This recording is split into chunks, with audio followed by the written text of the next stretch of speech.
Good morning and welcome to Zen Fits here in Blackstone, the center of the world, but then you too are at the center of the world.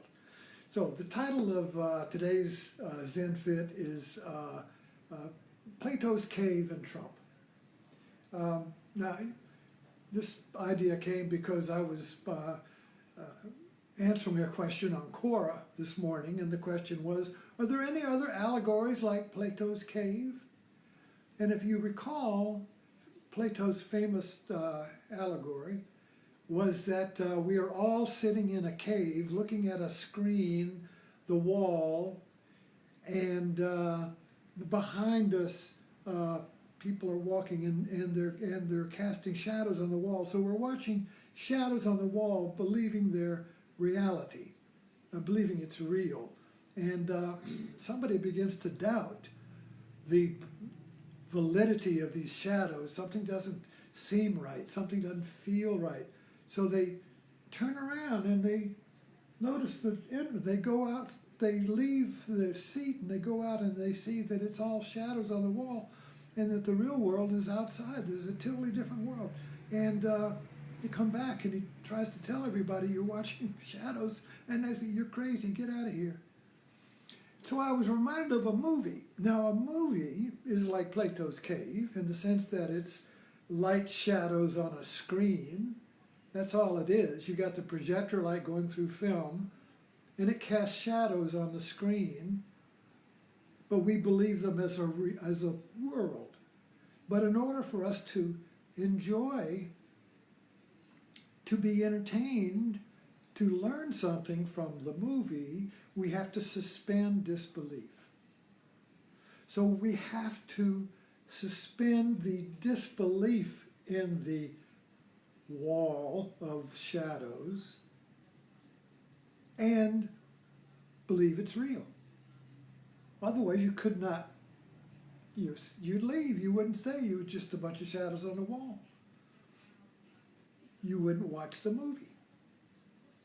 So this suspension is necessary for us to pretend that the movie's real. And that way we go into the movie and feel the emotions, and we feel we feel like the characters in the movie.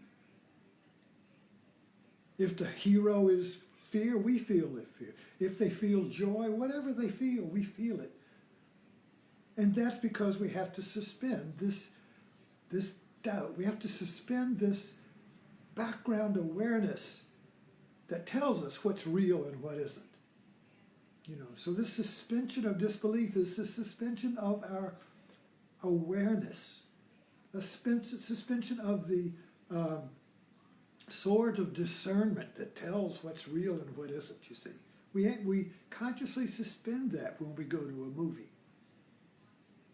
It's automatic. We don't say, well, I'm going to suspend it. We know. It's just automatic. But but we know the movie's not real because we could not experience the emotions of the movie if they were real. When movies first came out, people were not indoctrinated into the conventions of the movie. I remember reading something where they showed a movie to some pygmies in Africa. And they were like a cat. Somebody walked across the screen and they would go look behind the screen to see, where did that person go? Animals do that. When somebody, they think it's real. You see, so we're like conditioned to suspend disbelief. Advertising, movies, it's all Plato's cave. We suspend disbelief so we can enjoy the story, so we can participate in the story. And by participating in the story, you see, if the story is about us, you see, we like the movie because it makes us feel like a hero. We win in the movie if we identify with the hero wins, and we did because we identify with the hero, so we win. And we feel better, and we go out back in the world and feel like rejuvenated. And we feel like we've restored center. I've restored my center and my security and my place in the world by watching a movie in which I win, in which the hero wins, you see. So this is a happy ending. We like that. And so this is the operating system of it. So what's Trump got to do with it? Well, we're in the process now, you and me, in real time, of watching during these hearings of the shadows on the screen that we have believed has been real being disassembled. It's like they're, you're watching a movie, and I remember that old movies, when movies were young, you would often get a spot on the, it would be like a mote in the eye on the screen, and it would be something that would not move while the sky was moving in the movie, but this mote was on there, and that would give you a reference point to remind you that this was a screen, and it would take you out of the movie. It would take you out, because that mote there, that dot on the screen, that tear or whatever that was on the fabric of the screen, you see, wasn't part of the movie. And suddenly we had a reference point to that, which was not part of the movie. And that kept us from losing ourselves in the movie. It's like when you're talking to somebody and they're just telling you, and all you could do is focus on the little dimple on the end of my nose. You would not really be listening to what I'm saying.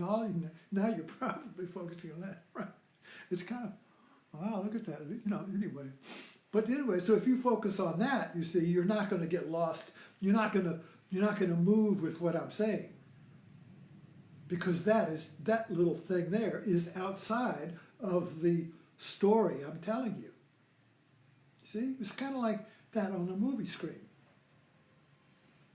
So that little mote, that little pimple, is our awareness in the back of our mind. So when we look at the screen of reality, which presents us with a story we should believe, you see, that little pimple is something that's not part of the story.